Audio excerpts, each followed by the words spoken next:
Call में आपका स्वागत है। आपके साथ मैं हूं अभिषेक सत्यव्रतम और मेरे साथ है मेरे सहयोगी डिम्पी खालरा। बाजार में आज फिर से नया रिकॉर्ड बना है। निफ्टी 23,100 के पार निकल गया, जबकि सेंसेक्स ने 76,000 के किले को भी फतह कर लिया। हालांकि ऊपरी स्तरों से थोड़ी सी हम देख रहे हैं कि प्रॉफिट चेकिंग आ रही है, लेकिन जो शुरुआत हुई थी बाजार की, शांत शुरुआत, उसके बाद बाजार ने रफ्तार पकड़ी और उस रफ्तार को काफी हद तक हम देख रहे हैं कि टिकाए रखने में कामयाब है। अभी भी निफ्टी है 100 अंक ऊपर। आखिरी का 1 घंटा बचा है। इस 1 घंटे बाजार की चाल क्या होगी ये हम समझेंगे और अपने एक्सपर्ट से जानेंगे आपके लिए बेहतरीन एक से बढ़ के एक ट्रेड वाले शेयर। लेकिन पहले ये देख लेते हैं कि 1 घंटे में आगे हम करने क्या वाले हैं। थोड़ी देर में 2:35 पर हम लेकर आएंगे क्लोजिंग ट्रेड, यानी कि अपने एक्सपर्ट से जानेंगे कि बाजार खुलने के बाद उनको कहां पर कन्विक्शन अब दिख रहा है और आपके लिए मौके कहां पर किन शेयरों में बन रहे हैं। ऑप्शंस के चैंपियन होंगे 2:40 पर, जहां की आज हम आपको इलेक्शन का ऑप्शन बताएंगे। इलेक्शन के लिए आपको एक बेहतरीन ऑप्शन ट्रेड बताएंगे। मार्केट एट 3 होगा 3 बजे और इसके अलावा 3:05 पर हम लेकर आएंगे खास सेगमेंट खबर गर्म है। 3:15 पर BTST या फिर STBT होगा और इवेंट्स टू वॉच हम लेकर आएंगे 3:20 पर। लेकिन चलिए फटाफट ये देख लेते हैं कि बाजार के इस वक्त हाईलाइट्स क्या है। 5 बड़ी बातें आपके सामने हम रखेंगे। तो नए शिखर पर निफ्टी है, 100 अंक चढ़कर 23,060 के आसपास है। निफ्टी बैंक की बात करें तो 600 अंकों से ज्यादा का उछाल निफ्टी बैंक में हम इस वक्त देख रहे हैं। बेहतरीन सत्र वहां पर देख रहे हैं। 50,000 का इंतजार हो रहा है निफ्टी बैंक में। सरकारी बैंक, रियल एस्टेट और IT शेयरों में खरीदारी आज के सत्र में हम देख रहे हैं। फार्मा शेयरों में गजब की रौनक है। नतीजे अच्छे आए थे ग्लेनमार्क फार्मा के, डीवीज के दोनों शेयर आज FNO में धूम मचा रहे हैं और डीवीज तो निफ्टी का टॉप गिरर है 4% की तेजी के साथ। लेकिन रिकॉर्ड ऊंचाई पर PFC और REC भी ट्रेड कर रहे हैं। इसके अलावा अशोक लेलैंड का शेयर, आज भसीन साहब ने भी आपको ये शेयर सुझाया था और अशोक लेलैंड में 4 से 5% की बढ़िया तेजी हम देख रहे हैं। इनफैक्ट 7% ऊपर इस वक्त अशोक लेलैंड ट्रेड कर रहा है। FNO का सेटअप फटाफट समझते हैं अपने एक्सपर्ट्स को जोड़ने से पहले। डिप्टी बताइए क्या क्यूज है FNO से? देखिए, मार्केट के अंदर इसमें कोई दो राय नहीं है कि आज बैंक निफ्टी ने निफ्टी को प्रोपेल किया है। अगर आप चार्ट देख रहे हैं तो आप उसी से अंदाजा लगा लीजिए। बैंक निफ्टी ने सुबह ही आपको इंडिकेट कर दिया था और ये बात हमने भी आपको सुबह सुबह के अपने ओपनिंग नोट पे बताई थी कि जो कैचअप रैली है वो बैंक निफ्टी में आ सकती है। हमें नहीं पता था कि 500 पॉइंट आज ही जोड़ देगा 49,000 के ऊपर।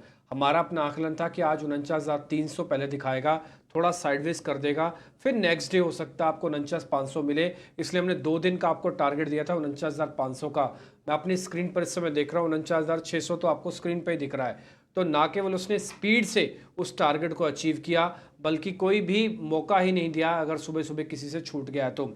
उसको देखा देखी निफ्टी भी बढ़ा है और निफ्टी के अंदर भी मोमेंटम आ गया। हालांकि निफ्टी के पास कोई भी टारगेट अचीव करने के लिए नहीं है, वो already all time record high पे चल रहा है। 23,200 तक का एक और पुल बैक बनता था, वो भी पुल बैक ऑलमोस्ट वो कंप्लीट करता हुआ दिख रहा है। फ्यूचर्स पे हम 23,200 के बेहद करीब आ चुके हैं। स्पॉट पे तो खैर अभी थोड़ा दूर है और थोड़ा प्रीमियम भी चल रहा है। एक चीज़ इस बढ़त के साथ साथ में और बढ़ रही है, वो है इंडिया विक्स। अगर आप इंडिया विक्स को गौर से देखेंगे तो 6.5% की तेज़ी आज भी हुई है।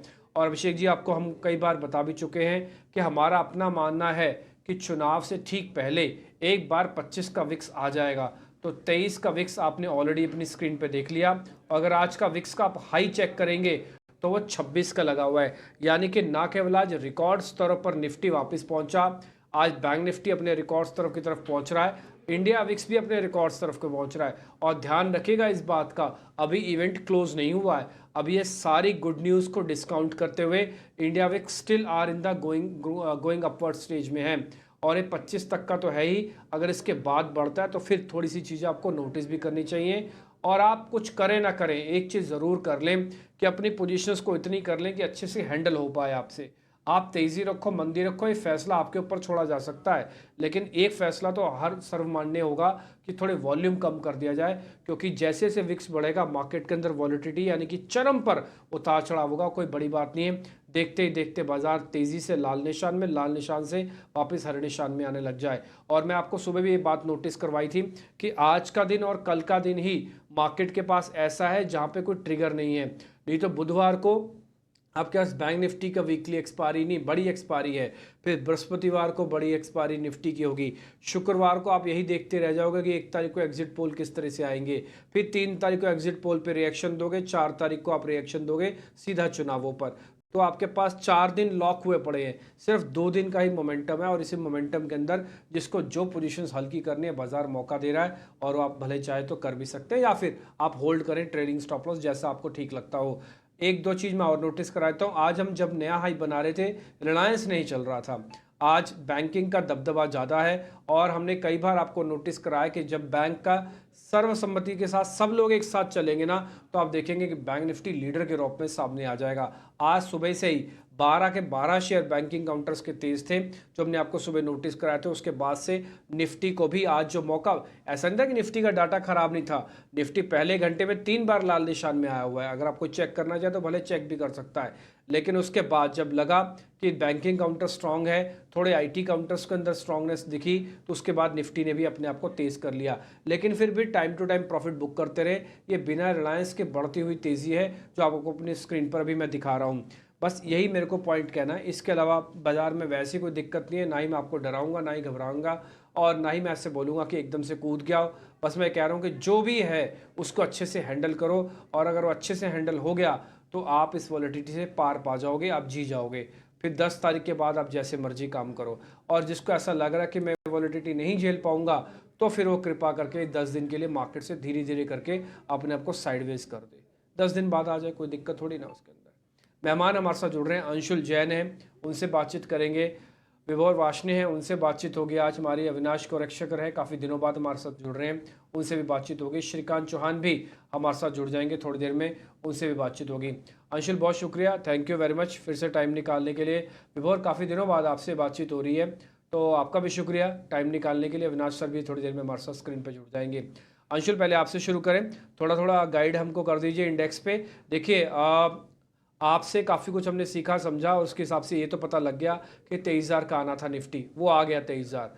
49,500 तक बैंक निफ्टी आना था, वो भी आ गया सर।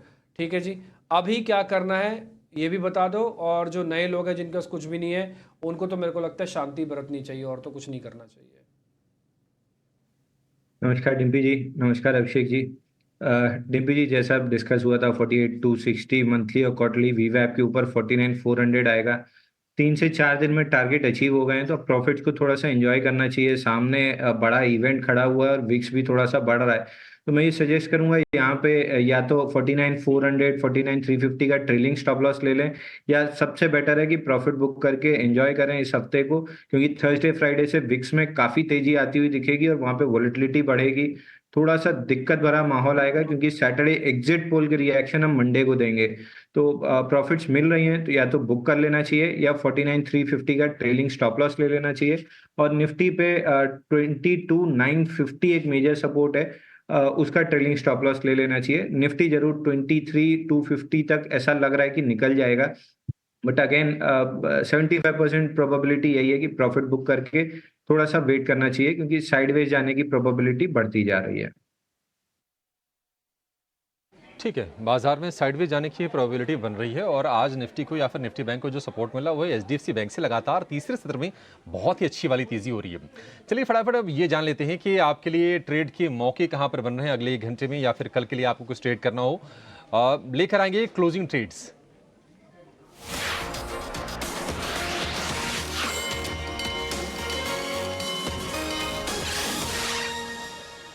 विभोर जी नमस्कार, शुरुआत आपसे करेंगे, बताइए आपके सौदे कौन से हैं, क्या खरीदेंगे आप? सभी को गुड आफ्टरनून, नमस्कार। मार्केट डेफिनेटली एक तेजी का कोई साइन, मंदी का कोई साइन नहीं दिखा रहा, तेजी ही तेजी दिखाई दे रही है। लाइफ टाइम हाई पर है निफ्टी, तो डेफिनेटली बाय साइड का एक मोमेंटम जो है थोड़ा सा स्ट्रॉन्ग है। पहला जो स्टॉक मैं रखूंगा वो रहेगा एचबीएल पावर। अगर आप एचबीएल पावर का चार्ट देखेंगे तो आज इसके वॉल्यूम काफी अच्छे लग रहे हैं। और सबसे अच्छी बात है कि अगर आप लास्ट 8-10 दिन का चार्ट भी देखेंगे तो बार बार 500 रुपए के पास जाता है, वहां से बाउंस आ जाता है। 4-5 बार ऐसा हुआ, तो ये तो एक चीज क्लियर हो गई कि 500 रुपए का एक अच्छा खासा सपोर्ट है यहाँ पर। तो स्टॉक इस टाइम ट्रेड कर रहा है मेरा 540 रुपीज के आसपास। स्टॉप लॉस में रखूंगा 510 रुपए का, टारगेट मेरा रहेगा 600 रुपए के आसपास। और दूसरा स्टॉक मेरा रहेगा पीएसयू बैंक से। जैसे अभी डिम्पी जी बता भी रहे थे कि 12 के 12 बैंक्स में एक अच्छा खासा मूव आया, स्पेशली पीएसयू बैंक्स में एक अच्छा खासा मूव आया है, तो मैं आईडीबीआई पे बेट करना चाहूंगा। आईडीबीआई इस टाइम ट्रेड कर रहा है 90 रुपीज पे, मेरा स्टॉप लॉस रहेगा 84 का, मेरा टारगेट रहेगा 100 का। ये मेरे दो आज के काउंटर रहेंगे।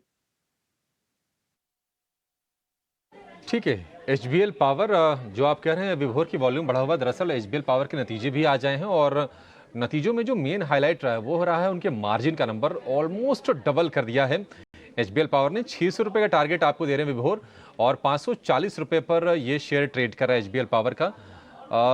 510 रुपये का स्टॉप लॉस, और दूसरा शेयर है आईडीबीआई बैंक का जो कि विभोर की तरफ से, ये दो शेयर हैं। आईडीबीआई बैंक की अगर हम टारगेट की बात करें, 100 रुपये का टारगेट, 84 रुपये का स्टॉप लॉस। अंशुल जी, आपके शेयर कौन से हैं, आप क्या बाय करेंगे? अभिषेक जी 1 मिनट का समय लूंगा, अपडेट से स्टार्ट करूंगा। 1425 में इन्फोसिस बाय दिया था, 1479 का हाई बना है, उसका टारगेट हो गया है। दूसरा एचडीएफसी एएमसी बाय दिया था 3820 रुपए में, 4020 का हाई बना है, वहां भी टारगेट हुआ है। लास्ट वीक में मिड कैप निफ्टी जो डेरिवेटिव्स में ट्रेड होता है 11200 पे ये डिस्कस हुआ था, 11700 और 12000 का टारगेट है। 11792 का हाई बना है, और आखिरी फ्राइडे को एक्सिस बैंक बीटीएसटी दिया था 1175 में, 1192 का टारगेट था, 1194 का हाई बना है। तो यहाँ प्रॉफिट बुकिंग कर लेनी चाहिए चारों में। फ्रेश बाइंग दूंगा पीएसयू काउंटर्स में। आरईसी लिमिटेड में फ्रेश ब्रेकआउट आया है, 3 हफ्ते की इनसाइड बार से फ्रेश ब्रेकआउट दिया है। इस स्टॉक को बाई करना चाहिए था, 570 में बाई दिया था जब ग्राफिक्स बनने दिया था, अब 589 हो चुका है। करंट मार्केट प्राइस से भी बाई कर सकते हैं। रिवाइज स्टॉप लॉस रहेगा 582 का, और टारगेट निकल के आएगा 605 रुपए का। तो यहाँ भी आरईसी बाई कर सकते हैं, क्योंकि जो 3 हफ्ते का बेस ब्रेकआउट आया है इसका टारगेट 645 करीब का है, तो 605 इमीडिएट टारगेट रहेगा। दूसरा काउंटर जी लिमिटेड का है, 2 महीने के लोज के नीचे फेल्ड लो की फॉर्मेशन दिया है, और डेली चार्ट पे कप हैंडल पैटर्न बन रहा है। राइट साइड एक्सट्रीमली टाइट है, 5 टाइट क्लोजेस हैं डेली चार्ट पे, तो इसको करंट मार्केट प्राइस से बाई करना चाहिए। 146 रुपीज का स्टॉप लॉस रहेगा, और 160 रुपीज का पहला टारगेट रहेगा। 160 के ऊपर ये सस्टेन करता है तो फिर एक गैप छूटा हुआ है 207 रुपए से 230 रुपए के बीच में, अगला टारगेट 207 रुपए का बनेगा। तो जी लिमिटेड बाई करके चलना चाहिए। जी का टारगेट क्या होगा? 160 और 207। अंशुल जी? 160 रुपए इमीडिएट टारगेट रहेगा, 160 के ऊपर निकलता है तो 207 107 रुपए। करेक्ट करेक्ट, ठीक है। 160 इमीडिएट टारगेट है, और उसके ऊपर निकला तो 207 ये टारगेट बनेगा, और आरईसी के लिए टारगेट बनेगा 585 का, उसके ऊपर 605 रुपए के टारगेट। ये दो शेयर अंशुल जी की तरफ से। श्रीकांत जी हमारे साथ जुड़ गए हैं। श्रीकांत जी नमस्कार, बताइए आप क्या सलाह देंगे, क्या है आपके लिस्ट में आज? Good afternoon everyone. तो देखिए, हमें लगता है कि इस मार्केट में अगर करंट लेवल से अगर ओवरऑल मोमेंटम की अगर बात करें तो मोमेंटम काफी स्ट्रांग है, but at the same time हमें ये नहीं भूलना है कि हम मार्केट्स में एक ओवरबॉट लेवल्स पे आ चुके हैं, तो यहाँ पे थोड़ा सा करेक्शन हो सकता है। हमें लगता है कि 22,900 और 23,200 के रेंज में ये मार्केट ट्रेड करते हुए नजर आएगा, बट इवेंचुअली हमें लगता है कि 23,500 से लेकर 23,800 के लेवल्स भी ये दिखा सकता है। तो कोई भी करेक्शन अगर मार्केट में आता है तो बिल्कुल इसे खरीदा जा सकता है, और शायद हमें लगता है कि 1 या 2 दिन में हमें कुछ माइनर करेक्शन देख सकते हैं। यहाँ पे हमें जो पोजीशंस बनानी है वो हमें लगता है कि पीएसयू बैंक्स में बैंक ऑफ बड़ौदा में पोजीशन बनाई जा सकती है। 270-72 के करीब अभी ये स्टॉक ट्रेड कर रहा है, और स्टॉप लॉस जो हमें रखना है वो 260 रुपए का रखना है। हमें लगता है कि यहाँ पे एक अच्छा इंपॉर्टेंट सपोर्ट है, तो करंट लेवल से इसे खरीदे, करेक्शन अगर आता है तो और खरीदे, 260 का स्टॉप लॉस रखें। टारगेट्स नजर आते हैं यहाँ पे 284 एंड 300 के, तो ये 2 टारगेट्स नजर आते हैं बैंक ऑफ बड़ौदा पे। साथ ही साथ हमें लगता है कि जो बाकी की तेजी बनेगी वो यहाँ से टाटा केमिकल्स में बन सकती है। कई दिनों से ये स्टॉक अगर आप देखें तो 1100 और 1000 के रेंज में ट्रेड करते हुए नजर आ रहा है, लेकिन अभी ये इस रेंज से बाहर निकलने की कोशिश कर रहा है। हमें लगता है कि ये भी स्टॉक यहाँ से 1180 से लेकर 1275 के लेवल्स मीडियम टर्म में दिखा सकता है, तो वेरी शॉर्ट टर्म में 1180 तक के टारगेट्स नजर आते हैं। स्टॉप लॉस हमें रखना है 1040 का।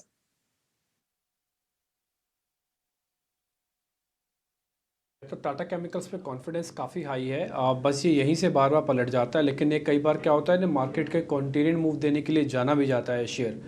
तो मैं एक्सपेक्ट करता हूँ श्रीकांत जी का न केवल इस बार टारगेट अचीव होगा, बल्कि ये हाई कन्विक्शन वाला ट्रेड है, और अगर किसी को सेफ्टी और ग्रोथ दोनों चाहिए ना तो टाटा केमिकल्स में मिल सकती है।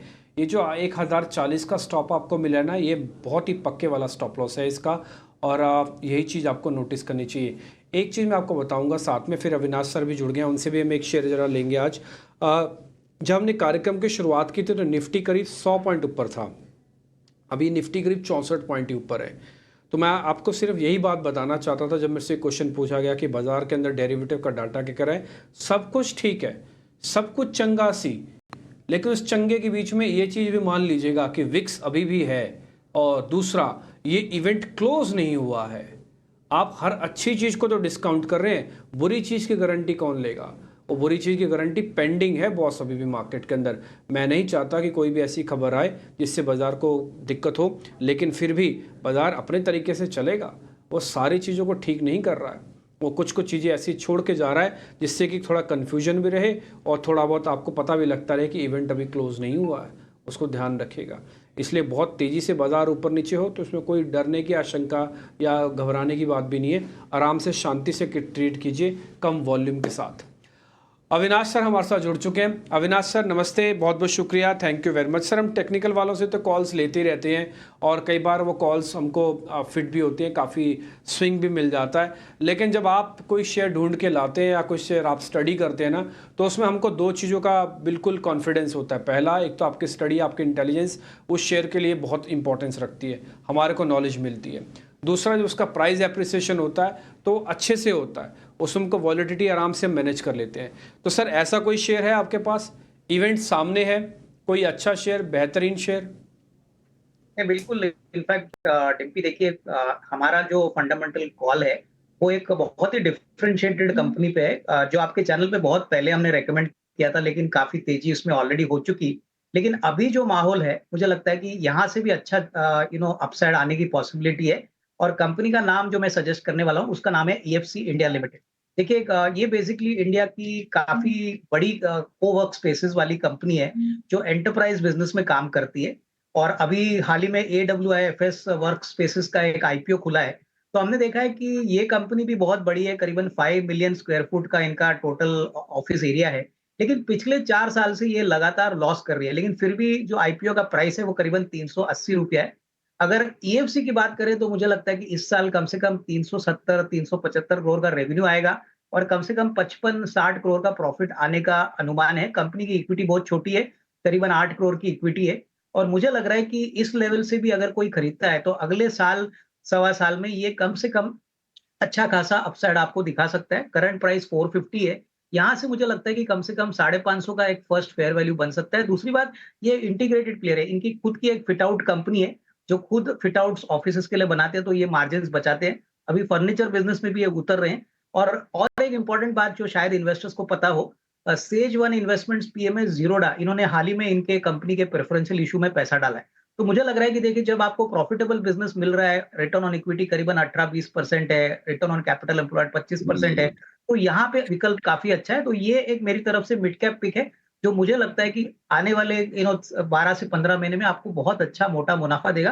तो इसके ऊपर जरूर नजर रखिए और अपने पोर्टफोलियो में ऐड करें। ठीक है, EFC शेयर का नाम है, EFC 414 रुपए का भाव है, थोड़ा नीचे जरूर है, लेकिन आपके लिए इसमें अच्छे मौके बन सकते हैं। लेकिन इलेक्शन को ही ध्यान में रखकर ही आज से हमने एक खास सीरीज की शुरुआत भी की है, इलेक्शन का ऑप्शन।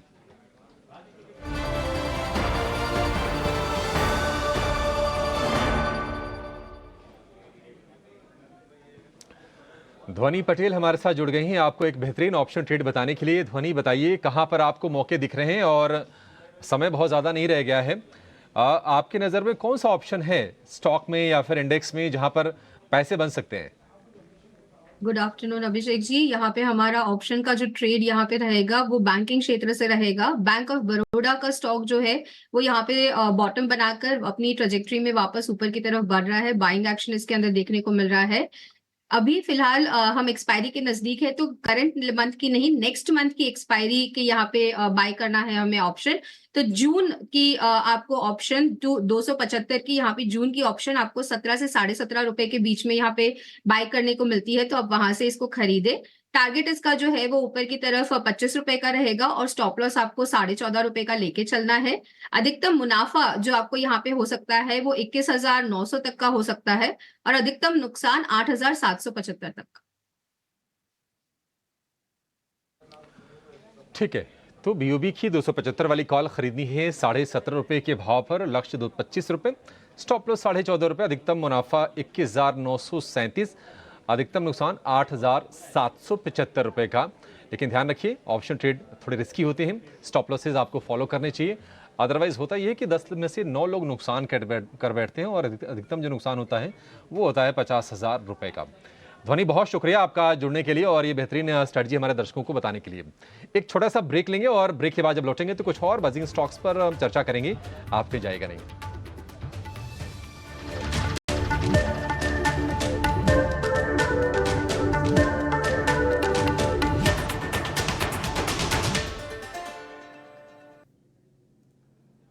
जो पॉइंट आप मैं स्क्रीन पर आपको दिखाना चाहता था वो एग्जैक्टली मार्केट वही आपको करके दिखा रहा है। वो आपको लाल निशान में निफ्टी की तरफ अब बढ़ता हुआ दिख रहा है। हमने जब कार्यक्रम की शुरुआत की थी, मैं फिर से बताता हूँ, करीब 100 पॉइंट की बढ़त थी और मैंने सिर्फ आपके सामने यही बात रखी थी कि कोई बड़ी बात नहीं कि बाजार उथल पुथल करके वापस नीचे भी ले आए। और आप देखो कार्यक्रम के दौरान ये शेयर नीचे मतलब इंडाइसेस नीचे आ रहे हैं। मैंने आपको रिलायंस भी नोटिस करवाया था कि बिना रिलायंस के बढ़ते हुए हैं हम। मेरी प्रॉब्लम रिलायंस भी नहीं है, मेरी प्रॉब्लम मार्केट भी नहीं है, मेरी प्रॉब्लम बढ़ता हुआ विक्स है। आज 7% बढ़ा के इसने एक लेवल की चीज़ें और क्रिएट कर दी है मार्केट के अंदर। इसलिए मैं ये तो नहीं कहूँगा कि सब कुछ ख़राब है, सब कुछ चंगा सी, बट हाँ ज़रूर ये कहूँगा कि भाई थोड़ा संभल कर आप ट्रेड ज़रूर करो। आप आगे बढ़े। एक चीज़ मैं आपको और दिखाना चाहता हूँ, वह अदानी पोर्ट्स ने एक बड़ी उपलब्धि हासिल की है। कंपनी के मुंद्रा पोर्ट पर सबसे बड़े कंटेनर शिप में से एक MSC अन्ना पहुँचा है। इस जहाज़ की जो लंबाई है वो करीब करीब 400 मीटर की है, जो कि 4 फुटबॉल मैदान के बराबर है। इस कंटेनर शिप की क्षमता 19,200 TEU है। भारतीय पोर्ट पर डॉक करने वाला ये सबसे बड़ा शिप है। MSC अन्ना का ड्राफ्ट करीब 16.5 मीटर है, जिसमें भारत में सिर्फ मुंद्रा पोर्ट पर ही इसको डॉक किया जा सकता है। MSC अन्ना की डॉकिंग मुंद्रा पोर्ट की बड़े कार्गो हैंडल करने की जो क्षमता है वो आपको दिखाता है। तो ये बड़ी उपलब्धि है। और अदानी पोर्ट्स पे ही हम एक टेक भी ले लेते हैं। अविनाश सर, अदानी पोर्ट्स पे एक बार आपका टेक, आपका सुझाव, आप इस कंपनी को कैसे रीड कर रहे हैं? थोड़ा मैं तो नहीं बोलूँगा, बट हाँ ये बात सारी दुनिया जानती है कि थोड़ा पॉलिटिकल सेंसिटिव स्टॉक भी है और दूसरा थोड़ा सेंसेक्स में चेंजेस होने का बेनिफिट भी इसके पास आ रहा है। नहीं, बिल्कुल। इनफैक्ट देखिए डिम्पी, मुंद्रा पोर्ट का जो इंफ्रास्ट्रक्चर है वो वर्ल्ड क्लास है और ये इसमें कोई डाउट नहीं कि कंपनी को इसका बेनिफिट मिला है। मेरे ख्याल से जिस प्रकार का ट्रैफिक कार्गो वॉल्यूम का ट्रैफिक बढ़ा है, मुझे लग रहा है कि FY25 पिछले साल के हिसाब से बहुत बेहतरीन रहेगा। और मुझे लग रहा है कि अगर 1400 के करीब आपको मिलता है तो थोड़ा करके इन्वेस्टर्स को इसको लंबी अवधि से खरीदना चाहिए। मुझे लगता है कि आने वाले बजट में होपफुली इंफ्रास्ट्रक्चर और पोर्ट रिलेटेड जो भी इन्वेस्टमेंट्स गवर्नमेंट अनाउंस करेंगे, इसका डेफिनेटली कहीं ना कहीं फायदा कंपनी को जरूर मिलेगा। प्लस गवर्नमेंट ये भी सोच रही है कि और थोड़े पोर्ट्स को वो प्राइवेटाइज करे, तो यहाँ पे भी अगर अडानी पोर्ट्स पार्टिसिपेट करता है तो हो सकता है कि यहाँ पे भी कंपनी को डेफिनेटली इनऑर्गेनिक एक्विजिशन का फायदा मिलेगा। तो मेरे ख्याल से 1400 पे हमको लग रहा है कि अच्छी खासी रिस्क रिवॉर्ड बन सकती है। करीबन 1525 1550 का एक नियर टर्म का टारगेट बनेगा, लेकिन definitely medium to long term prospects काफी अच्छे रहेंगे।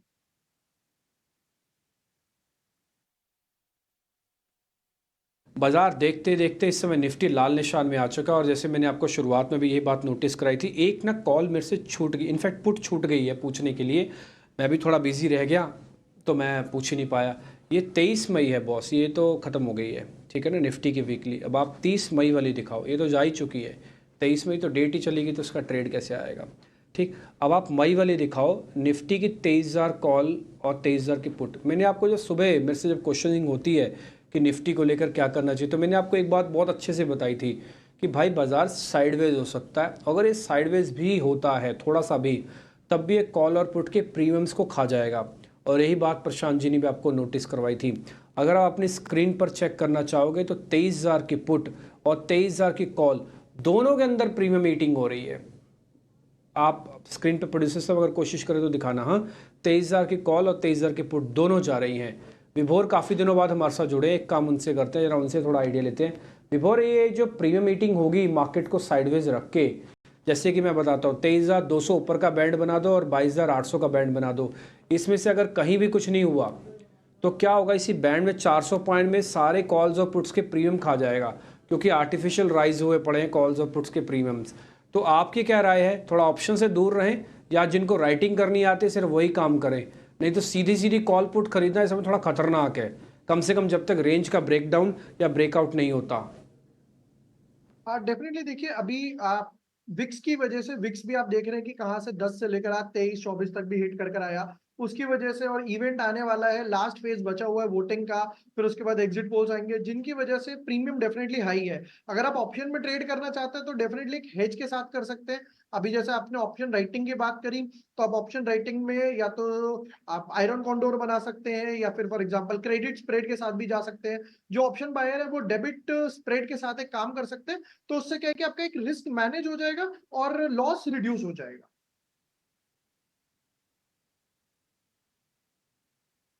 डन।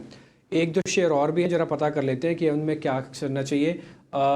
श्रीकांत सर, एक बार जरा आप चेक करना, मैंने कुछ लॉन्ग के शेयर्स निकाले हैं, एक बार जरा आप उसी में से देख के बताना क्या करना चाहिए इस समय। सर IEX 161 रुपये का है, ये एक झटका देता है लेकिन फिर से ऊपर आ रहा है। ये जब तक 155 156 के ऊपर रहता है ना, एक कन्विक्शन हाई बना के रखता है। सर मेरा एक टारगेट है 170 रुपये का। पिछली बार क्या हुआ कि सिर्फ 1 रुपये से छूट के आ गया, 169 लगाया और नीचे आ गया वहाँ से ये, तो इस बार ये वापस जा सकता है 170 की तरफ। सर जरा चेक करना। बिल्कुल, तो देखिए इसके टेक्निकल फॉर्मेशन IEX के काफी बेहतर है, लेकिन साथ ही साथ अगर आप देखें तो अराउंड 163 से लेकर 165 के रेंज में, या पकड़ लीजिए कि 160 के ऊपर कितनी जब भी आया है तब हमने अच्छा खासा प्रॉफिट टेकिंग देखा है। मुझे लगता है कि जब तक ये स्टॉक 170 के लेवल्स के ऊपर टिकेगा नहीं, तब तक हमें लगता है कि इन लेवल्स के करीब यहाँ पे कोई भी पोजीशन लेना थोड़ा खतरनाक हो सकता है, यानी कि इन लेवल्स पे थोड़ी प्रॉफिट बुकिंग आ सकती है और स्टॉक करेक्शन दे सकता है। तो करंट लेवल से तो मैं ये कहूंगा कि इन लेवल्स पे एक अगर कोई लॉन्ग पोजीशन हो तो उसे बुक कर लीजिए, और अगर फ्रेश पोजीशंस बनानी है तो 170 के ऊपर बनाइए, क्योंकि ये जोन में काफी बड़ी सेलिंग हम कंटिन्यूअसली देख रहे हैं।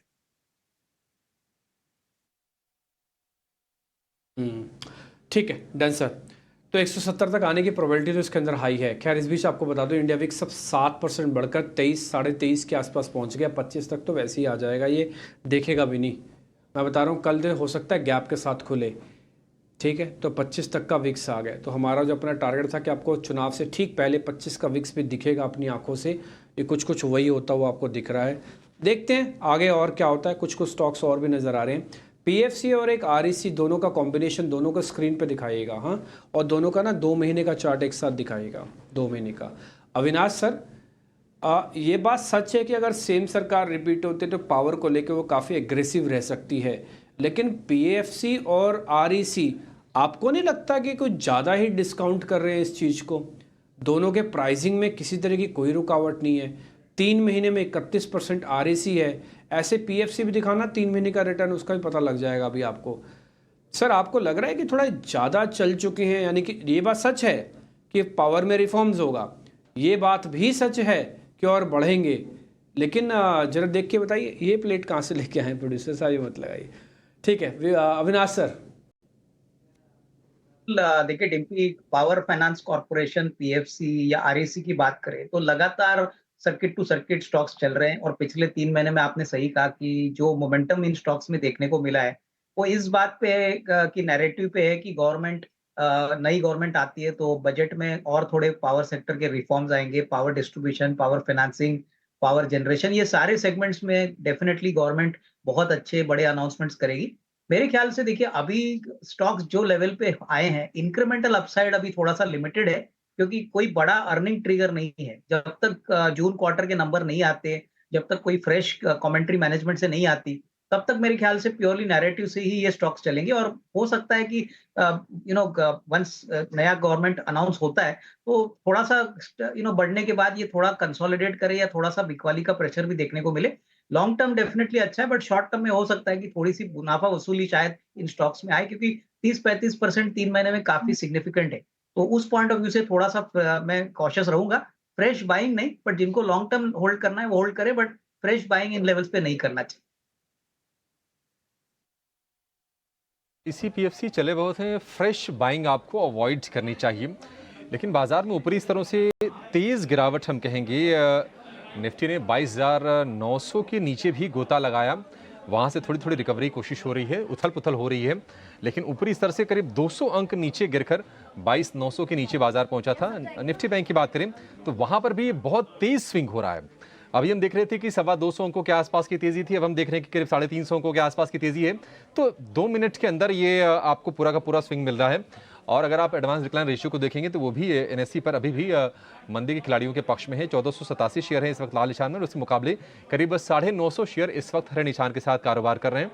बाजार फिर से अटेम्प्ट कर रहा है हरे निशान में लौटने की। जो शेयर 4% 5% ऊपर थे वहां से हम प्रेशर देख रहे हैं। डिवीज लैब देखिए 3.5% ऊपर है, लेकिन SBI हो गया या फिर HDFC बैंक हो गया, ये 1% से 1.5% तक की तेजी दिखा रहे थे। अभी इसमें 1% से कम की बढ़त पर ये दोनों के दोनों शेयर कारोबार करते हुए दिख रहे हैं। देखिए जरा ये समझ लेते हैं कि बाजार खुलने के बाद शेयरों में खबरों को लेकर या फिर नतीजों को लेकर कहां पर एक्शन हुआ है, ये बताने के लिए हमारे सहयोगी गौरव जवलकर जुड़ गए हैं मार्केट एट 3 लेकर।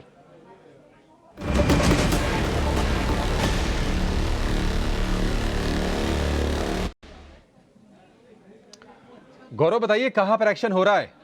जी हाँ, तो आज अगर हम बात करें एक्शन की तो नंबर्स के बेसिस पे हमें काफ़ी एक्शन देखने को मिला था। और सबसे पहले शुरुआत करते हैं HBL पावर के साथ, क्योंकि इस कंपनी में हमने अगर नंबर्स की बात करें तो रेवेन्यू में कहीं पे हमें 51% का ग्रोथ देखने को मिला। एबिडा जो है वहाँ पे भी हमें 200% तक का ग्रोथ देखने को मिला था। ये जो एबिडा है वो 3 टाइम्स से बड़ा है कंपनी के लिए। इसी के साथ साथ अगर नेट प्रॉफिट की भी बात करें तो वहाँ पर भी एक 2 फोल्ड से भी ज़्यादा एक ग्रोथ देखने को मिला। और इसी के चलते अगर हम शेयर्स में बात करें तो एक तेज़ी देखने को मिली थी, हालांकि 5% ऊपर था ये शेयर। उसके बाद थोड़ा एक कंसोलिडेटेड कंसोलिडेशन आज के दिन में देखने को मिल रहा है। अगली बात करते हैं इलेक्ट्रॉनिक मार्ट ऑफ इंडिया की, जहां पे हमने अगर नंबर्स की बात करें तो रेवेन्यू में कहीं पे 14% की उछाल देखने को मिली। उसी के बाद अगर हम नेट प्रॉफिट की बात करें तो वहाँ पे 12% का एक उछाल देखने को मिला। और अगर हम एबिटा की भी बात करें तो एक थोड़ा सॉफ्ट इंक्रीज जो है वो देखने को मिला था। ओनली 21 बिप्स से जो है एबिटा मार्जिन में इंक्रीज देखने को मिला। और अगर नंबर्स की बात करें तो उसके दम पे अगर हम शेयर्स की बात करें तो थोड़ा एक गिरावट देखने को मिली, क्योंकि ये जो इंक्रीज है वो थोड़ा सॉफ्ट साइड पे हम कह सकते हैं कंपनी के लिए इस क्वार्टर में था। अगली बात करते हैं किर्लोस्कर इंडस्ट्रीज की, जहाँ पे अगर हम बात करें रेवेन्यू की तो वहाँ पे 9.8% का एक ग्रोथ देखने को मिला। बट उसके बाद अगर हम प्रॉफिट की बात करें तो कहीं पे 23% का एक डिक्लाइन देखने को मिला था YoY बेसिस पे। एबिटा मार्जिन्स की भी बात करें तो वहाँ पे भी जो 14.3% पे थे वो घटकर अभी 8.2% पे हुआ है। और इसी के बाद शेयर में भी एक फॉल देखने को मिला था आज के दिन में। अगली बात करते हैं सिगाची इंडस्ट्रीज़ की, जहाँ पे अगर हम रेवेन्यू की बात करें तो एक 43% का ग्रोथ देखने को मिला। उसके बाद अगर हम नंबर्स की बात करें तो एक अच्छा उछाल देखने को मिला, बट Q4 FY23 में जो बेस था वो काफ़ी छोटा था। तो इसी की वजह से अगर हम नेट प्रॉफिट की बात करें तो कहीं पे 100% का ग्रोथ तो देखने को मिला है, बट ये जो नेट प्रॉफिट का अमाउंट है वो सिर्फ 15 करोड़ का आया है इस क्वार्टर में। और इसी के साथ साथ अगर हम एबिटा मार्जिन की भी बात करें तो वहाँ पर भी एक थोड़ा डिक्लाइन हमें देखने को मिला था। और इसी की वजह से शेयर में भी हमें एक फॉल देखने को मिला था आज के दिन में। और आखिर में बात करते हैं वेस्ट कोस्ट मिल पेपर मिल की, जहाँ पे अगर हम नंबर्स की बात करें तो कहीं पे रेवेन्यू में एक गिरावट देखने को मिली 21% की। पैट जो है वो 57% से नीचे है अभी। एबिटा मार्जिन की भी बात करें तो एक काफ़ी शार्प फॉल जो 36% पे थे लास्ट ईयर में, इसी क्वार्टर में वो अभी 15% पे है। और इसी के चलते हुए शेयर में भी एक गिरावट हमें आज के दिन में देखने को मिली। तो नंबर्स के दम पे ये सब स्टॉक्स में आज हमें अच्छा एक एक्शन देखने को मिला था, और आगे जाके भी ये सब स्टॉक्स में नज़र बनी रहेगी, क्योंकि एक अच्छा ट्रैक्शन आगे भी जाके ये सब स्टॉक्स में हमें देखने को मिल सकता है। ठीक है, तो तमाम नतीजों वाले शेयर और उनके दम पर हम शेयरों में एक्शन होते हुए देख भी रहे हैं। आज हम ऑटो इंसलरी अगर स्पेस में देखेंगे तो वहाँ पर भी बहुत बढ़िया एक्शन है। JBM ऑटो का शेयर करीब 7% ऊपर कारोबार कर रहा है। लेकिन सलाह चाहेंगे एक्साइड को लेकर श्रीकांत जी आपसे। एक्साइड आज 500 रुपये का भी इसने स्तर हासिल कर लिया, नई ऊंचाई को छुआ है। एक्साइड में लगातार एक्साइटमेंट बनी हुई है, एक तो EV वाला फैक्टर है ही। आप श्रीकांत जी ये बताइए कि चार्ट्स क्या सजेस्ट कर रहे हैं, 500 के ऊपर अब आपकी तरफ से टारगेट क्या होगा? बिल्कुल, तो देखिए यहाँ पे अगर एक्साइड इंडस्ट्रीज के ओवरऑल टेक्निकल पैटर्न को देखें तो हमने इसमें एक जबरदस्त तेजी देखी थी। 300 रुपए से स्टॉक चलते हुए लगातार 480-490 के करीब ही आया। उसके बाद इसमें पिछले 1 महीने से अगर आप देखें तो अच्छा खासा कंसोलिडेशन हो रहा है। लेकिन जैसे तेजी बनी थी, एक टाइम बेस्ड करेक्शन आना चाहिए था, वो टाइम बेस्ड करेक्शन इसमें आ चुका है। अब मुझे लगता है कि वापस से ये स्टॉक चल सकता है, और कम से कम अगर यहाँ पे तेजी बनती है तो यहाँ पे एक 50 रुपए की तेजी बनेगी, जो तकरीबन स्टॉक को 480 से उठा के एक बार 530-540 तक भी लेके जा सकती है। तो कोई भी अगर हाथ में पोजीशन हो तो उसे बिल्कुल होल्ड करें। अगर फ्रेश पोजीशंस अगर इन लेवल्स पे अगर खरीदनी है तो कम से कम हमें स्टॉप लॉस रखना पड़ेगा एट 480। तो 480 का स्टॉप लॉस रखें और करंट लेवल से भी फ्रेश पोजीशंस बनाई जा सकती हैं। लेकिन अगर इन्वेस्टमेंट्स हो तो मुझे लगता है कि कम से कम 530 और 40 के लेवल्स के लिए इंतजार करें। ठीक है, अगर आपके पास है तो बिल्कुल मजबूती से आप शेयर में बने रहिए 530 और 540 रुपए के लक्ष्य के साथ एक्साइड के शेयर में। लेकिन चलिए जरा डीलिंग रूम का हाल लेते हैं। बाजार भी थोड़ा वोलेटाइल हो रहा है और डीलिंग रूम के हाल में हम ये समझेंगे किसी शेयर के बारे में किसको लेकर खबरें चल रही हैं। खबर गर्म है, ये खास सेगमेंट लेकर आएंगे।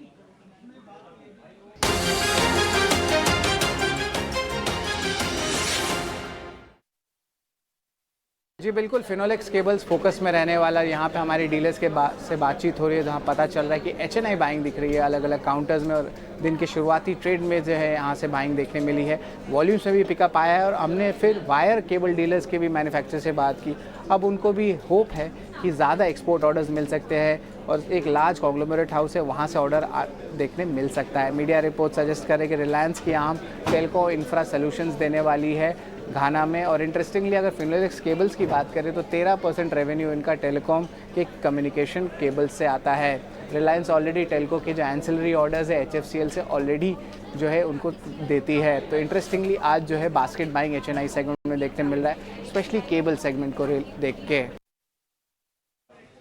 ठीक है, शुक्रिया शरद। तो फिनोलेक्स केबल हम देख रहे हैं कि ऑलरेडी इसमें 12-13% के आसपास की तेज़ी पर कारोबार हो रहा है। लेकिन आप ध्यान रखिए कि ये जो भी शेयर हम बताते हैं इस सेगमेंट से के तहत वो डीलिंग रूम में बातचीत के आधार पर यानी कि सूत्रों के हवाले से ये खबरें आती हैं। लेकिन बेहतरीन हम देख रहे हैं कि सत्र है फिनोलेक्स में 1440 रुपये का भाव है। अविनाश जी, आपसे ज़रा ना, चूँकि बैंकिंग में आज तेज़ी हम देख रहे हैं और ख़ासतौर से सरकारी बैंकों में IOB बहुत चमक रहा है, 9-10% के आसपास की तेज़ी है। आपको भी याद होगा कि एक समय था कि 20-25 रुपए की रेंज में ये शेयर चला करता था और बहुत पुरानी बात नहीं है, साल भर पहले मुझे लगता है कि ये रेट हुआ करता था IOB का। आज भाव 75 रुपए के आसपास है। ऐसा क्या चेंज हो रहा है IOB में सर, और क्या ये स्टॉक यहाँ से भी री रेट होने का दमखम रखता है? क्या लग रहा है आपको? किसी के पास हो तो वो क्या करे, और नहीं है किसी के पास तो क्या मौका देखना चाहिए शेयर में? नहीं, बिल्कुल। देखिए अभिषेक, पहली बात तो आपने सही कहा कि ये शेयर 15, 20, 25 रुपए में ट्रेड करता था। लेकिन उस समय एक जो बड़ी नेगेटिव बात IOB की होती थी वो बेसिकली उनकी एसेट क्वालिटी थी। मुझे याद है इस बैंक की एसेट क्वालिटी करीबन 25% थी। तो इन्होंने काफी काम किया है अपनी एसेट क्वालिटी को इम्प्रूव करने में, अपनी बैलेंस शीट को रिपेयर करने में, और इसमें काफी समय लगा। बट उसके बाद मेरे ख्याल से बैंक वापस ग्रोथ ट्रैक पे है। और सरकारी बैंक्स में ये ऐसी बैंक थी जहां पे लोग कहते थे कि ये बैंक चलेगी नहीं चलेगी, बट गवर्नमेंट ने भी सपोर्ट दिया, इन्होंने अपनी बैलेंस शीट भी रिपेयर कर दी, एसेट क्वालिटी भी काफी रीजनेबली लोअर लेवल्स पे इन्होंने लाया। तो इस कारण से आपने देखा कि 25 रुपए का स्टॉक 75 हो गया। मुझे लगता है कि अगर अगले साल 1.5 साल की बात करें तो डेफिनेटली इसमें री-रेटिंग का स्कोप अच्छा है। बैंक के मैनेजमेंट ने भी अच्छी कमेंट्री दी है। लेकिन मेरे ख्याल से इमीडिएटली एक शॉट में ना खरीदे, SIP के पॉइंट ऑफ व्यू से थोड़ा थोड़ा निवेश इसमें करिए। 65 to 75 ये एक अच्छा रेंज है जहां पे स्टॉक में आप एक्यूमुलेशन कर सकते हो। साल भर की बात करें तो मुझे लगता है कि यहाँ से भी एक 20% की अपसाइड, 20-25% की अपसाइड पॉसिबल लग रही है। और होपफुली सरकारी बैंक्स में अभी भी मुझे लगता है काफी मौका है। नॉट ओनली IOB बट बड़े जो फ्रंटलाइन बैंक्स हैं वहां पे भी वैल्यूएशंस काफी रीजनेबल है। तो यहाँ पे निवेशकों को इसका फायदा लेना चाहिए। ठीक है, वैल्यूएशन वाजिब है IOB के, 65 से 75 के रेंज में आप इसको एक्यूमुलेट कीजिए। 20-25% की अपसाइड कहीं गई नहीं है, आराम से आप इसको ले सकते हैं। चलिए एक छोटा सा ब्रेक लेंगे और ब्रेक के बाद जब लौटेंगे तो अपने सभी एक्सपर्ट्स के पास चलेंगे और उनसे समझेंगे कि BTST या फिर STBT ट्रेड करके बाजार में पैसे कहां पर बनेंगे।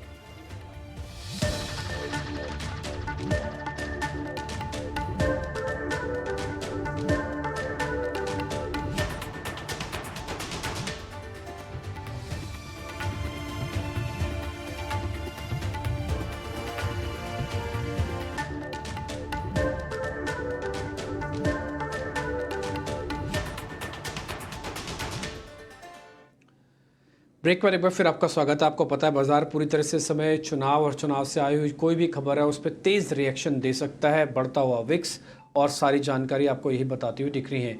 खैर, इसको लेकर अलग अलग पोल भी मार्केट में आ रहे हैं। ईटीना स्वदेश ने चुनाव और बाजार को लेकर CIO पोल करवाया है। इस पोल में चुनाव के मद्देनज़र क्या क्या चीज़ें पूछी जाएंगी, कैसे कैसे पोजीशनिंग है, उतार चढ़ाव के बीच में आपको मजबूत रिटर्न कितना मिल सकता है, कितना नहीं मिलेगा, उसको लेकर दिग्गज एक्सपर्ट्स ने अपनी राय दी है।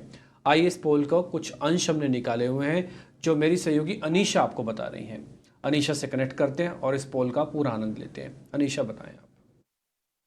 जी हाँ, ईटी नाउ नेटवर्क ने ऑलमोस्ट 30 मार्केट पार्टिसिपेंट्स से क्वेश्चंस पूछे हैं अपने ईटी नाउ CIO पोल में, ये जानने के लिए कि इलेक्शन से पहले क्या मार्केट सेटअप होना चाहिए, क्या बेस्ट टैक्टिकल ट्रेड है, वॉलेटिलिटी से कैसे बचे एंड मोस्ट इंपॉर्टेंटली रिटर्न्स कैसे मैक्सिमाइज करें। एंड ये हमारे की क्वेश्चंस एंड आंसर्स थे ईटी नाउ CIO पोल के। सबसे पहला क्वेश्चन जो हमने पूछा था उनसे वो ये था, क्या मार्केट का टॉप बन चुका है। 90% पार्टिसिपेंट्स बिलीव कि 23,000 सिर्फ एक चेक पॉइंट है, आगे काफ़ी रनवे है ग्रोथ के लिए। So 23,000 is not the top for the market as per institutional money. Next strategy जो हमने उनसे पूछी थी वो ये थी कि क्या मार्केट वर्डिक्ट से पहले पैसा डालना चाहिए या फिर अभी मुनाफा बुकिंग करनी चाहिए या फिर इलेक्शन वर्डिक्ट के बाद पैसे डालने चाहिए मार्केट में।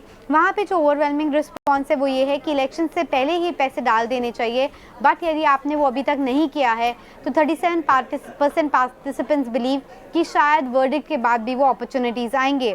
गवर्नमेंट का फोकस क्या रहेगा इलेक्शन के बाद, वहाँ पे ओवरवेलमिंग मेजॉरिटी ऑफ 81% बिलीव्स कि continuity in economic policies will be the focus point. किन सेक्टर्स में पैसा डालना चाहिए, जी सबसे इंपॉर्टेंट ओवरवेट निकल के आ रहा है इंफ्रास्ट्रक्चर, डिफेंस, इंडस्ट्रियल्स और PSU सेक्टर्स। सो 63% पार्टिसिपेंट्स बिलीव यहाँ पे सबसे ज़्यादा ओवरवेट होना चाहिए। इंटरेस्टिंगली कोई ज़्यादा बड़े बायर्स निकल के नहीं आ रहे हैं FMCG एंड ऑटो के लिए, तो वो एक इंटरेस्टिंग टेक अवे है। क्या बिगेस्ट मॉनिटरेबल रहेगा मार्केट के लिए, मार्केट पार्टिसिपेंट्स बिलीव जो फंडामेंटल्स है अर्निंग्स वो ही सबसे इंपॉर्टेंट ट्रिगर पॉइंट रहेगा। FI flow, rate cycle, politics ये सब आता जाता रहेगा, बट अर्निंग सबसे इंपॉर्टेंट मॉनिटरेबल है। एसेट क्लास की बात करें तो इक्विटीज ही सबसे बेस्ट परफॉर्मिंग एसेट क्लास होगा। Despite the big performance that we have seen from gold and silver, market participants believe कि जो सबसे ज़्यादा पैसा है वो इक्विटीज़ में ही बनने वाला है। बट इक्विटीज़ में भी कहाँ पैसा डालना चाहिए उस पर थोड़ा डिबेट है, because mid cap and large cap evenly split है एट 44%, क्योंकि मार्केट पार्टिसिपेंट्स बिलीव दोनों में पैसा डालने का अपॉर्चुनिटी है, बट स्मॉल कैप और SME से अवे रहना चाहिए, दूर रहना चाहिए। यही पोल का आउटकम निकल कर आ रहा है। जो कैश लेवल है वो कम ही है अभी तक फंड हाउसेस का, जस्ट बिटवीन 3 to 4%। सो ऐसा नहीं है कि फंड्स काफ़ी ज़्यादा कैश पे बैठे हैं या प्रॉफिट बुक किया है। लास्टली हमने थोड़ा लॉन्ग टर्म क्वेश्चन भी पूछा था कि नेक्स्ट 5 साल के लिए क्या देख रहे हैं वो मार्केट परफॉर्मेंस इंडिया का, क्या जो 10 to 15% हिस्टोरिक एवरेज रहा है उतना ही रहने वाला है या 15% से ज़्यादा भी हो सकता है। वहाँ मार्केट पार्टिसिपेंट्स बिलीव करते हैं कि on an average basis 10 to 15% kind of return ही रहेगा, बट कुछ 15-20% लोग हैं जो 15% से ज़्यादा भी ग्रोथ एक्सपेक्ट कर रहे हैं। तो काफ़ी इंटरेस्टिंग नतीजे निकल कर आए हैं कि मार्केट का टॉप नहीं बना है and PSUs and industrials are the key overweight. ठीक है अनिशा, बहुत शुक्रिया, थैंक यू वेरी मच सारे के सारे डिटेल में हमको बताने के लिए कि इस पोल के अंदर से क्या क्या पॉइंट्स जो सारे इंपॉर्टेंट क्वेश्चंस पूछे गए और सबके आंसर्स आपको स्क्रीन में ग्राफिक्स की फॉर्म में हमने रखे हैं। एक इंपॉर्टेंट क्वेश्चन और मैं फिर से अविनाश सर से पता कर लेता हूँ। अविनाश सर, कितना कैश होना चाहिए इस समय हाथ में और कितना डिप्लॉयमेंट होना चाहिए मार्केट के अंदर? वो ठीक है, डिप्लॉयमेंट हम सोच सकते हैं कि वो मिड कैप में, फ्रंट लाइन में वो अलग अलग हो सकता है। कैश कितना होना चाहिए और मार्केट में कितना पैसा लगा होना चाहिए, एक रफ परसेंटेज में आइडिया दे देंगे आप? देखिए, मुझे तो लग रहा है कि जिस प्रकार से मार्केट्स तेजी से भागा है, मेरे ख्याल से कैश पोजीशन कम से कम 40% तो होना चाहिए। बिकॉज देखिए 4 जून को तो मेरे हिसाब से बाजार और चलेगा, शायद नया हाई और भी लगाएगा, लेकिन उसके बाद थोड़ी सी मुनाफा वसूली जरूर आएगी, क्योंकि निचले लेवल पे जिन्होंने स्टॉक्स खरीदे हैं वो प्रॉफिट बुक करना चाहेंगे। तो मेरे ख्याल से 40% कैश तैयार रखिए, अच्छे क्वालिटी स्टॉक्स का एक लिस्ट बनाइए और तैयार रहिए। मेरे ख्याल से एक 5-6 दिन की तेजी के बाद मार्केट डेफिनेटली कंसोलिडेट होगा, मेरे ख्याल से प्रॉफिट बुकिंग आएगी। तभी डिप्लॉयमेंट के लिए आपको कैश अपने पोजीशन में रहना चाहिए, क्योंकि बाजार जब नीचे आएगा, अच्छे क्वालिटी स्टॉक्स आपको मिलेंगे, तभी आपके पास पैसा भी होना चाहिए डिप्लॉय करने के लिए। तो मेरी कंफर्ट के हिसाब से 40% कैश और 60% आपको डिप्लॉय होना चाहिए। क्या 40% कैश होना चाहिए और 60% डिप्लॉयमेंट होना चाहिए, लेकिन डिप्लॉयमेंट भी देख के चेक कीजिएगा, सारा मिड कैप पे ना रखिएगा। अनीशा का पोल भी यही कह रहा था कि मिड कैप में ज़्यादा शेयर नहीं होने चाहिए। अच्छा, एक मिड कैप की कंपनी मैं आपको और दिखाना चाहता हूँ और उसको देखकर अंशुल जैन को काफ़ी अच्छा भी लगेगा और उनको मैं बधाई भी देना चाहूँगा। वो है SBC एक्सपोर्ट्स। ज़रा दिखाइए स्क्रीन पर, 30 रुपये का रेट हो गया। ये हमने 20-22 रुपये से आपके सामने रखा था। पहला टारगेट था 26 रुपये, फिर दूसरी बार था 28 रुपये का टारगेट, फिर एक बार अविनाश इसका टारगेट दिया गया था 32 रुपये। आज का हाई है 31 रुपये लगा हुआ, 30 रुपये का शेयर आ गया। वॉल्यूम है आज करीब 82 लाख शेयरों का वॉल्यूम है। खबर हमारे पास आ चुकी है मार्केट में। खबर ये है कि कंपनी एक्सपेंड करना चाहते हैं, अगले 5 साल का विजन उन्होंने दिया है और इस विजन के तहत कंपनी एक्सपोर्ट्स बढ़ाएगी, रिटेल स्टोर खोलेगी, ऑनलाइन डिविजन्स को बड़ा करेगी, फ्रेंचाइजी मॉडल से काम करेगी। पहले तो अंशुल जैन आपको बहुत बधाई, आपने सारे टारगेट अचीव करवाए। दूसरा, अब जरा गाइड कीजिए अब क्या होगा। देखिए डिम्पी जी, टारगेट तो अचीव हुए हैं, लेकिन अभी स्टॉक में फ्रेश स्ट्रक्चर बन रहा है। 79 डेज का एक कप एंड हैंडल पैटर्न बना है, जिससे फ्राइडे के सेशन में ब्रेकआउट आया था, आज फॉलो थ्रू मूव था। बाजार में वोलेटिलिटी है इसलिए थोड़ा सा नीचे आया है, बट अगेन जिसके बाद नहीं है उसको फ्रेश बाइंग करके चलना चाहिए। यहाँ से इमीडिएट टारगेट एक रेजिस्टेंस 33.85 पे आएगा, क्योंकि वो जनवरी का हाई था, बट इवेंचुअली ये 36-37 तक जा रहा है स्टॉक। करंट मार्केट प्राइस से फ्रेश बाई करके चलना चाहिए। स्टॉप लॉस इसमें बनेगा 27 रुपीज का क्लोजिंग बेसिस पे। ठीक है, चलिए आगे बढ़ेंगे। और बाजार इस वक्त सपाट ट्रेड कर रहा है 22,950 के आसपास है निफ्टी। और निफ्टी बैंक की बात करें तो 325 अंकों की तेजी है, 49,300 के ऊपर। हालांकि 49,600 के ऊपर के आंकड़े हम आज से अभी से 40-45 मिनट पहले हम देख रहे थे। अच्छा, एक काम कर लेते हैं, BTST या फिर STBT ट्रेड समझ लेते हैं अपने एक्सपर्ट से। विभोर, शुरुआत आपसे करेंगे, बताइए आपके ट्रेड्स कौन से हैं? BTST करेंगे या फिर STBT का भी कोई सौदा है आपके पास? BTST करना चाहूंगा और मेरा जो स्टॉक रहेगा वो आज का रहेगा JBM ऑटो। अगर आप JBM ऑटो का चार्ट का स्ट्रक्चर सामने ला पाएंगे तो आप पाएंगे कि एक रेजिस्टेंस का लेवल था 2050 का, तो इसने ये रेजिस्टेंस का लेवल मार्च में भी क्रॉस नहीं कर पाया, फिर इसने एक मई में भी ट्राई करा, वो भी क्रॉस नहीं कर पाया। आज फाइनली जाके 2050 का लेवल क्रॉस किया और उस लेवल पे सस्टेन कर रहा है। और सबसे अच्छी बात है कि लास्ट 2-3 दिन में वॉल्यूम काफी अच्छी है। इनफैक्ट आज तो एक अच्छे खासे 20 लाख के आसपास वॉल्यूम है। तो मैं JBM ऑटो को एक BTST की सलाह देना चाहूंगा। JBM ऑटो में BTST, विभोर, टारगेट आपने क्या सजेस्ट किया इसके लिए? देखिए, ये जो अपने टारगेट है ये 2400 के लेवल्स पे अपना एक छोटा जो राउंड बॉटम है, जो लास्ट टाइम जहां से एक फॉल आया था, वो राउंड बॉटम कंप्लीट करने के लिए 2400 के लेवल्स पे जा सकता है। बट डेफिनेटली 2400 जाने में थोड़ा सा टाइम लगेगा। तो BTST के लिए जो मैं रखूंगा वो 4 से 5% के टारगेट रहेंगे, वो समवट अराउंड 2200 के आसपास आएंगे। से 5%, 2100 का अगर शेयर है तो 4 से 5%, 2200 आप मान के चल सकते हैं इसके लिए। 2125 रुपए का भाव है JBM ऑटो का। 8% की बढ़िया वाली तेजी JBM ऑटो में होते हुए हम देख रहे हैं। श्रीकांत जी, आपका शेयर क्या होगा सर? आप क्या खरीदेंगे, क्या लॉन्ग करेंगे आप? तो देखिए, यहाँ पे हमें लगता है कि oil and gas refinery stocks में कुछ अच्छी तेजी बन सकती है। आज के दिन में हमने HPCL में काफी अच्छी तेजी देखी थी। मुझे लगता है कि अभी इसका एक फॉलोअप बाइंग सपोर्ट शायद अदर कंपनीज में आ सकता है, जैसे कि भारत पेट्रोलियम है जो 655 के करीब अभी ट्रेड कर रहा है। यहाँ पे भी एक ग्रेजुअल अपवर्ड ट्रेंड जारी है और इवेंचुअली हमें लगता है कि ये स्टॉक 680 से लेकर 690 के लेवल्स भी दिखा सकता है। तो करंट लेवल से भारत पेट्रोलियम को खरीदे 656 के करीब।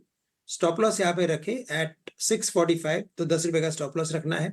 टारगेट्स नजर आते हैं 690 रुपए के।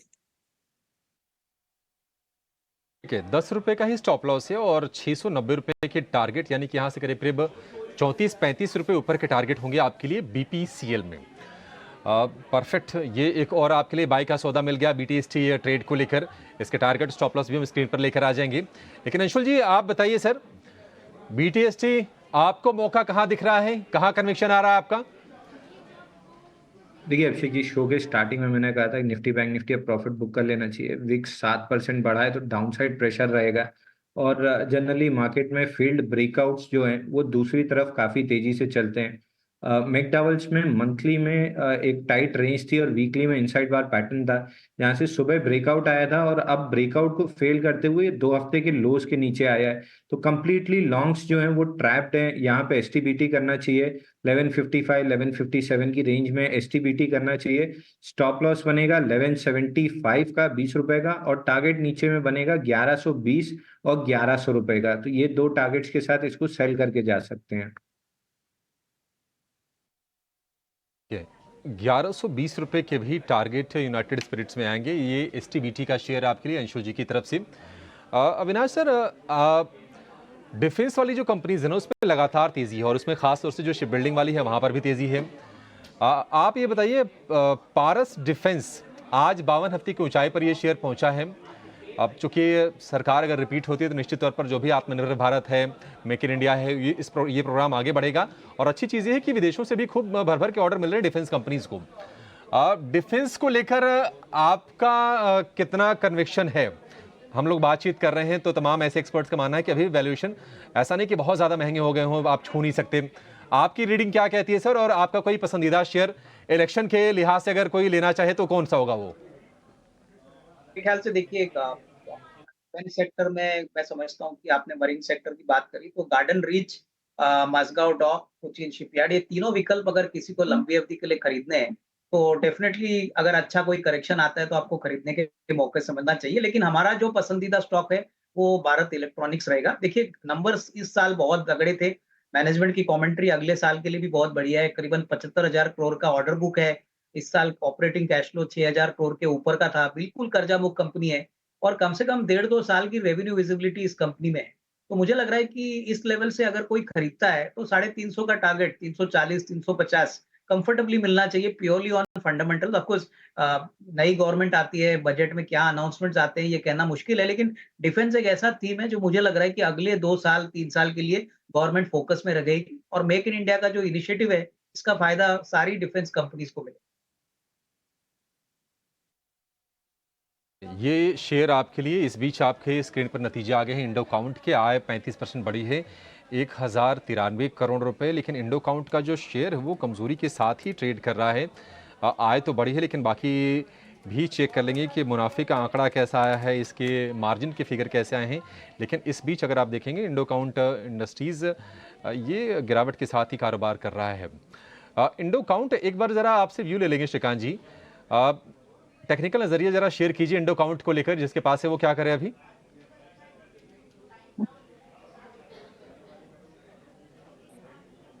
श्रीकांत जी। यस। तो इंडो काउंट का अगर ओवरऑल टेक्निकल पैटर्न देखें तो पिछले कई दिनों से ये स्टॉक अपने एक रेंज के अंदर ट्रेड करते हुए नजर आया है, यानी कि 300 रुपए के करीब इसमें बढ़िया सपोर्ट है।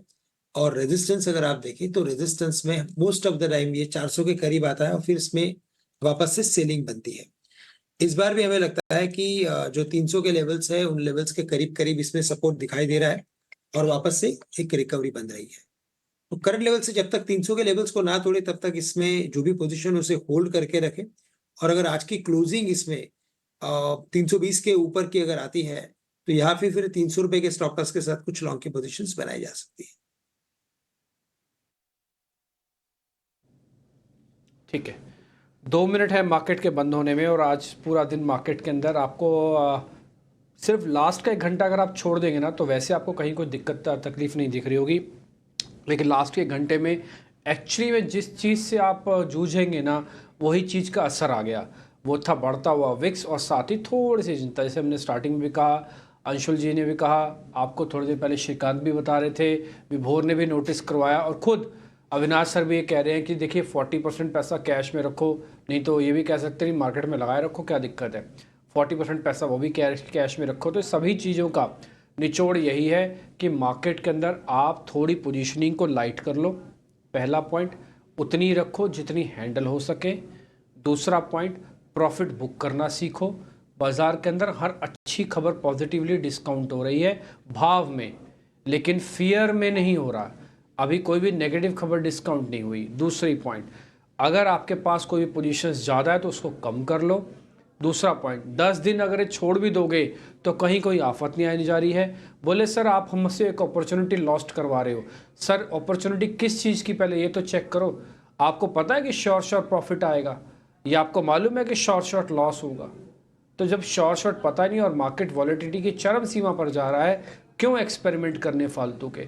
तो इसलिए जिनको ये अच्छा है, जिनका प्रोफेशनल टच है, वो तो ठीक है, लेकिन जो नॉन प्रोफेशनल इन नेचर है, मार्केट्स के अंदर टिपिकली आते हैं कुछ दिनों के लिए, फिर मार्केट के अंदर से गुम हो जाते हैं, उनको अभी कोई बहुत बड़ी पोजीशंस नहीं लेनी चाहिए।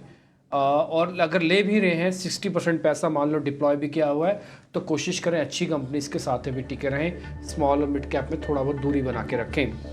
आज डीवी स्लैब ने गैप के साथ ही ओपनिंग की थी। आज वो सबसे बढ़ने वाला शेयर बना निफ्टी का। इंडसइंड बैंक वो आज बढ़िया चला, एक्सिस बैंक बढ़िया चला, HDFC का भी साथ मिला हुआ था, तो इसलिए बैंकिंग काउंटर्स के अंदर आज कोई दिक्कत नहीं थी। बैंक निफ्टी बकायदा 300 पॉइंट ऊपर और 49,200-300 के हमारे टारगेट को आज उसने अचीव किया। 22,937 करीब 19 पॉइंट की गिरावट के साथ निफ्टी आज बंद हो रहा है। बैंक निफ्टी 300 पॉइंट बने, डाइवर्जेंस आपको क्लीन दिख रहा होगा। एडवांस डिक्लाइन में देखोगे तो आज हमने करीब 1300 शेयरों के साथ शुरुआत की थी, बंद कर रहे हैं सिर्फ 950 शेयर। 500 शेयरों के साथ हमने शुरुआत की थी गिरावट की, बंद कर रहे हैं 1500 शेयरों के साथ। तो यानी कि बाजार खुलने के बाद और लास्ट के घंटे में टिपिकली सेलिंग यानी प्रॉफिट बुकिंग वो थोड़ी हावी हुई है। ये साफ आपको आंकड़ों में एडवांस डिक्लाइन में दिख रहा है। विक्स भी बढ़ा है, इसमें भी कोई दो राय नहीं है। कल अगर कुछ भी नहीं होता, थोड़ा भी विक्स गैप के साथ खुल गया मान लो, तो 25 का विक्स आपको दिखा देगा। ये डिस्काउंटेड विक्स है, हाँ, लेकिन इसके बाद जब बढ़ेगा ना तो फिर वो प्रॉब्लम क्रिएट करेगा। इसलिए 25 तक विक्स से ना डरिए, हमने कई बार आपको नोटिस करवाया है और आपने नया रिकॉर्ड हाई इसी 25 के बढ़ते हुए विक्स के साथ भी लगाया है, लेकिन उसके बाद का डिस्काउंटेड नहीं है, हाँ, ये माइंड रखिएगा। दूसरा पॉइंट, अगर हम आ जाते हैं आप टॉप और कुछ काउंटर्स मिड कैप कैटेगरी के काउंटर्स में, तो आज आपको दिखेगा फिनोलेक्स केबल 15%, IOB ग्लेनमार्क, ये कुछ एक शेयर्स अपने नंबर्स की बदौलत आज 8 से 11% चले।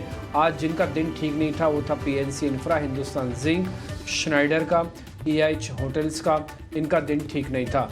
आज अदानी एंटरप्राइजेस में भी थोड़ा बहुत नुकसान दर्ज हुआ है। विप्रो, ग्रासिम भी आज टूटे हैं करीब 2-2%। ये कुछ एक शेयर्स का मोटा मोटी लबोलबाव आपके सामने हमने रखा। अंशुल जी थैंक यू वेरी मच, आज आपने टाइम निकाला। विभोर वॉश ने बहुत बहुत शुक्रिया, थैंक यू वेरी मच, आपने समय निकाला। आते रहिएगा, आप थोड़ा कम आते हैं विभोर भाई, थोड़ा जल्दी समय निकाला कीजिए हमारे लिए।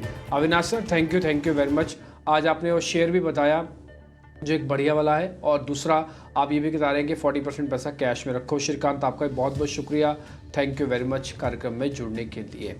मेरे को और अभिषेक को इजाज़त दे सकते हैं, नमस्कार।